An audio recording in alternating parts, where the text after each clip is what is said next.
What's going through your head when you hear that?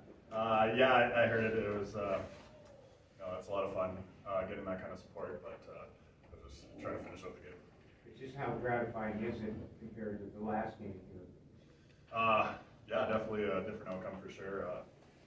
Winning's a lot more fun for sure, and just was a big win for us. Darcy, you're setting some career marks now. Do you feel like you're having your best year of your career? I don't know about that. Just going out there and trying to play my game. Obviously, I'm really fortunate to play for such a great team and have such great players in front of me. Makes my job a lot easier every night, and it's been a lot of fun getting a lot of wins. Mikko, with Gabe out, how different is it going to be? Who has to step up in leadership, including you, and how do you overcome the loss of Gabe? Yeah, he's a big part of us, and especially the leadership. So obviously when you lose your captain, other guys have to step up and be vocal in the locker room. So I don't know how to name guys, but everybody who has a little bit more games should step up and just be vocal. Sometimes we can get a little bit quiet during the games on the bench, and I think we're trying to work to be better on that. So just everybody can talk. Darcy, I think it was midway in the third, there was the play where there was kind of an open net, and I couldn't tell, did the puck hit McDermott's stick or your stick on the way in? Do you know what I'm talking about? I felt something. I don't know if it was Dermy hitting me or the puck. I was just trying to sprawl out and get over the best I could. And what do you see on I think it was on Kachuk with a minute left, the lost save he made? Yeah, I was just trying to stay patient on the post and was able to read the pass and get a good push across. Darcy, this is probably an impolitic question, but Pavel just signed an extension. I'd like to try to get an extension done. I'm not worried about that right now. I'm obviously super happy for Pavel. He's worked super hard and definitely deserves it, and happy for him for sure. Darcy, that save late in the game, McDermott, I think, got the puck. I forget who was shooting. Remember that? I think that is the overcross. Yeah, I think that's the one he just asked me about. Oh, yeah. I'm sorry, I was on my computer. Oh, yeah, no worries. Yeah, I just tried to sprawl out. Jeremy sprawled out as well, so yeah, was able to keep it up. Mikko, there's always a lot of talk about having confidence in your netminder.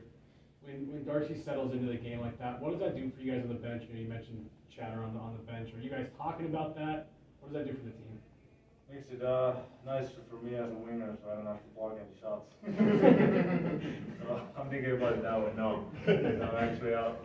But yeah, it makes it easier for us, obviously, Or it's because we've always played hard, and it's fun to play when your goalie is making those kind of saves. Sometimes we can get a little loose in our coverage and stuff. So then it's Kemp's being really good with us, making big saves at the key times.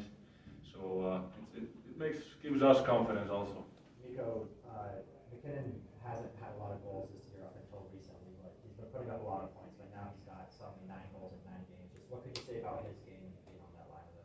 Yeah, he's playing well. He's playing two-way hockey and he's scoring a lot. There was never a doubt that he can't score. We've seen it before, and now we've seen it I don't know how many games he had or how many goals he has last 15 games. So he's playing really well, but he was playing well before that too, but it just wasn't going in. So I'm really happy for him, and it's good for our team.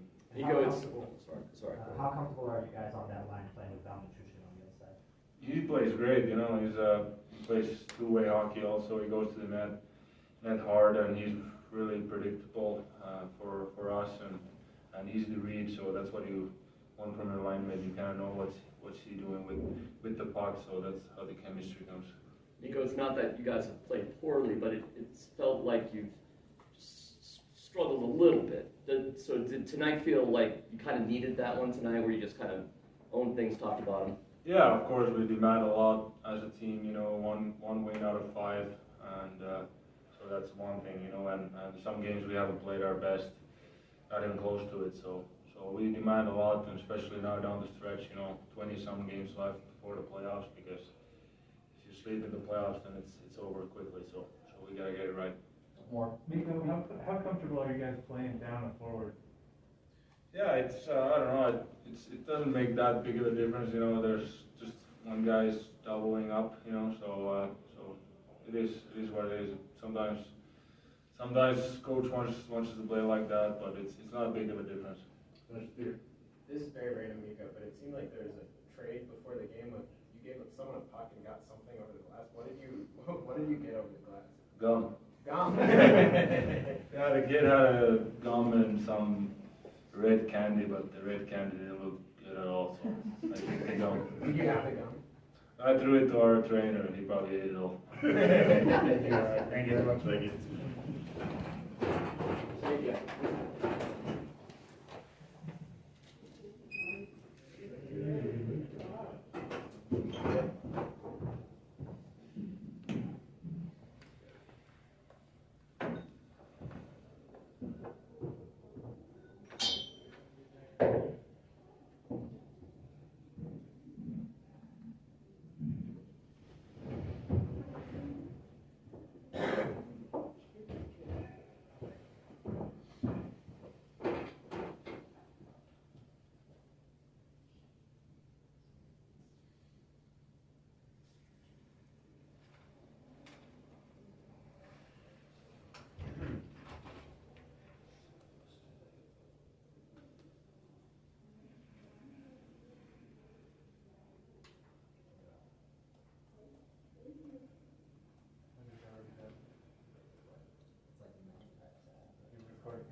For what? Water. Oh. Changing lives, one reporter at a time.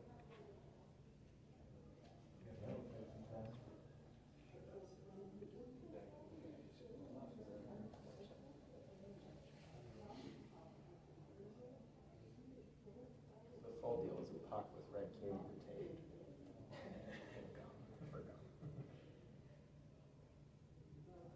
Every time you say bit of a random question, I always know Peter's going with this question. I just want to know, I'm curious. And like science and trades have become such a thing.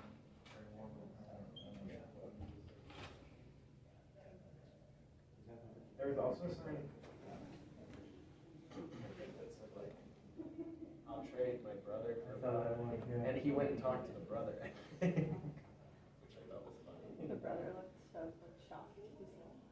I think Mikko was telling him like, come around, I'll take you. So funny.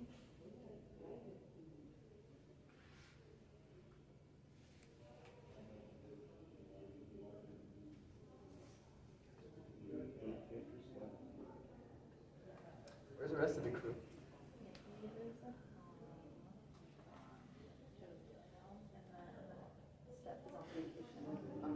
So, Peter, you're probably getting the puck video.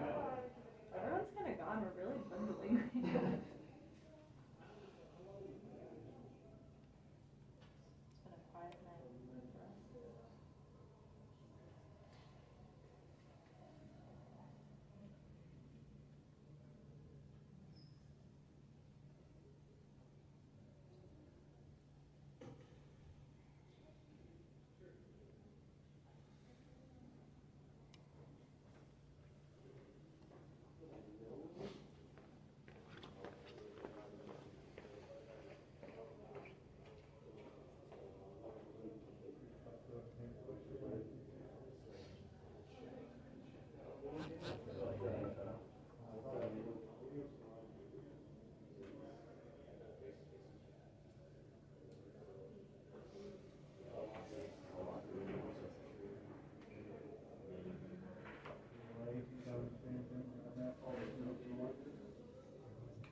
What do you think while you're?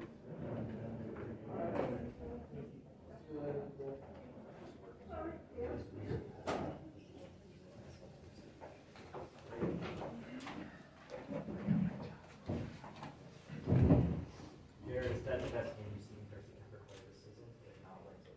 Definitely one of them. Yeah, I don't know. He's played some really good games for us. I thought first couple periods we didn't give up a lot, you know. But third period when they were on their push, they got some really good chances. Even at the end of the game, 6-on-4, you know, and he made some big saves for us. So I liked his game a lot. He was sharp from start to finish. What do you think of your guys' game defensively? I think you said last time Calgary puts a lot of shots on that. They had a lot of shots, but it seemed like you guys maybe had more dangerous ones. Yeah, I would agree with that, especially through two periods. You know, I'm not really concerned about the number of shots when it comes to some teams. Carolina's one highest shot volume team in the league, I believe, per game. Calgary's another one. They're gonna get in attack mode quick in the zone. Just depends on how much traffic they have, making sure they're not picking up rebounds. I thought we did a really nice job in the house, especially through 40 minutes. And they made it more difficult in the third for sure, but you know, I thought we did a nice job getting down in there, stopping in there, staying in there, picking up. After they threw something to the net, there's dangerous pucks laying around, and it's a little unnerving as a coach, as a team, but we did a nice job picking them up and clearing them out of the zone or taking off with them on the rush. Is this going to be kind of a day-by-day basis on whether to call up a forward or play a man short? Yeah. And that's all for Cap, like a crew. I don't know, you'd have to ask Joe. Jared, the last 5 games, you guys haven't played poorly in each of them, but obviously it's been a tough stretch, 1-3-1.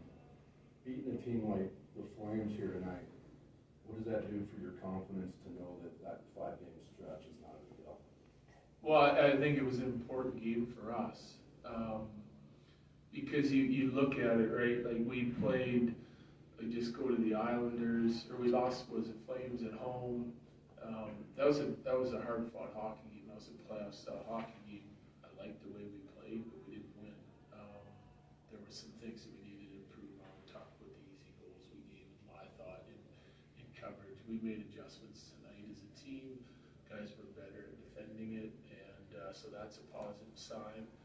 I'll take that. I really liked our Islander game, especially through 52 minutes of that.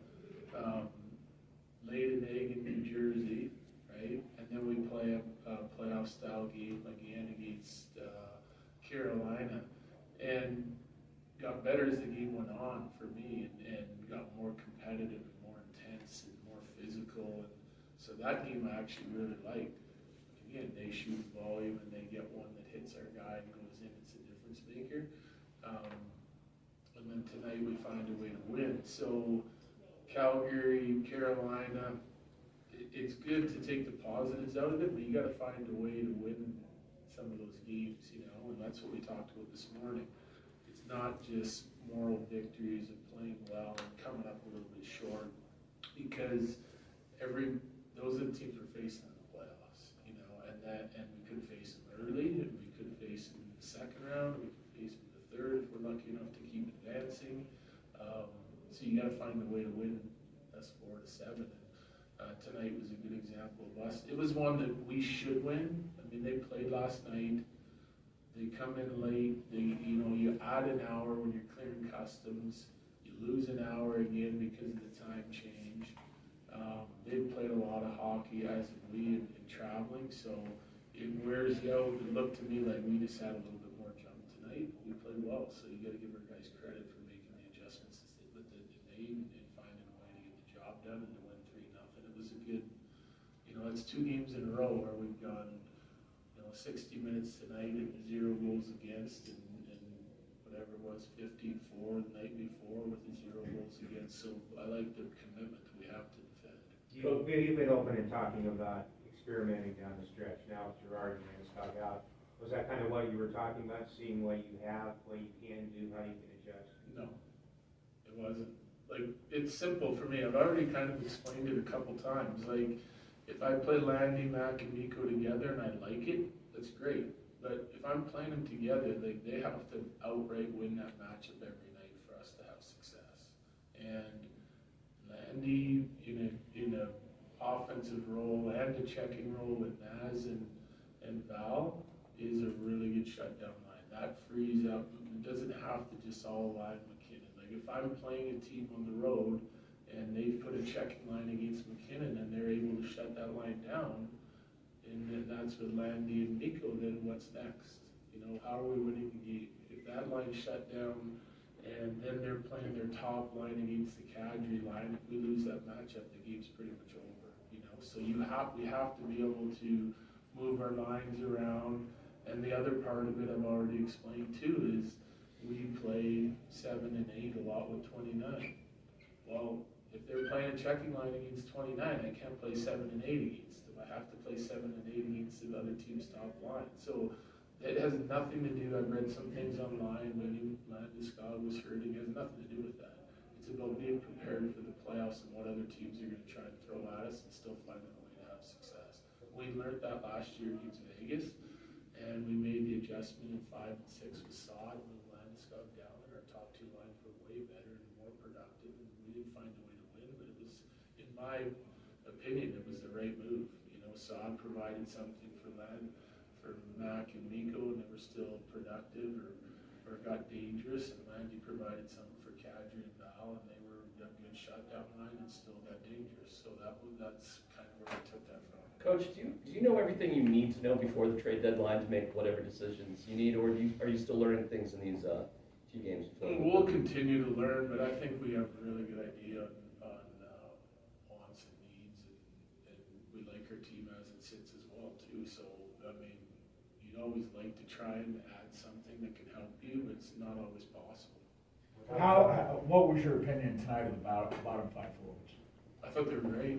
Yeah, I thought the Keumper line has been good in the last 3 games straight. They've been competitive, good with their checking, creating some chances. New hook up the line tonight with Landeskog out was really good again, competitive. He took some big hits early in the game. Guys can easily shy away from stuff after that, but he was all over the puck and finding his shots and from dangerous positions. Should have had one went post to post, but I thought he was really good too. So Helms played a big role in a few different defensive situations for us, draws, penalty kill. It was a good game. Kubi was physical. I liked our team tonight. Without Sam Jordan, it looks like his minutes were kind of distributed among Jack and Eric and Murray and Curtis. Just what did you think of the bottom 4 defense? But they're good. Yeah, I think Murray's really been coming along here recently. We've seen him sort of just keep going like this now with his health being good and getting to play a stretch of games. Yeah, and Curtis has been good on the back end. I thought he was good again tonight. A game like this, how nice is it to have McKinnon kind of leading the offensive charge? Well, it's imperative. I mean, it's one of those things like we moved Val with that line, another experimentation because he's elite checker, right? But he still provides offense. So that line pretty much was against Lindo, Goudreau, and Kachuk line all night. They won the matchup. So, I mean, that's great when you're at home and you can check it that way. You can do some, you can keep some of your other lines the same. We thought about other options, but that's what we thought was best for tonight, and it worked. So we make some notes and put it in the back of our memory for when we're moving forward. Jesse, then Peter. Coach, obviously you guys have had a pretty big gap in the standings, especially in the Western Conference for a while now. Tonight was the first time that had Calgary won in regulation and closed that gap to 6. How much you guys paying attention to the standings, President's Trophy, all that stuff, or how much you guys just focus on being at your best come playoff time? That is the main focus, yeah. I mean, sure, we like to be first overall. I just think it's, you try to win every night. That's what you do, you know what I mean? So if you finish first overall, it's like, great job, guys. You know, it doesn't mean anything. Again, it doesn't. We don't know where everyone's going to slot. We haven't talked about preferred matchups, none of that. We're playing to win. You know, we're playing to win now. We're playing to win in the playoffs. And so, I'll be honest with you, because we've been so good and where we've sat, I haven't even looked at the standings all year. I haven't felt a need. like I circle games against other teams, Calgary, Carolina, Tampa, you know, the teams that we know are having great seasons you're gonna have to face, but I also do it against, you know, Minnesota is a dangerous team, Vegas, like all these teams, like, you're not getting out of our side without playing 3 really tough series, regardless of who it is. Thanks, Peter. Keumper, tonight, obviously, Hurricanes, they're the top team in the East, and then he also has had big games against Vegas recently, and it seems like he kind of is risen to the competition. Just how encouraging is that? Yeah, I mean, it is encouraging. I think that, you know, it's what you want, you know, when you're going to your room as a coach and you're talking about, like, it could be a Tuesday night game on a back-to-back on the road.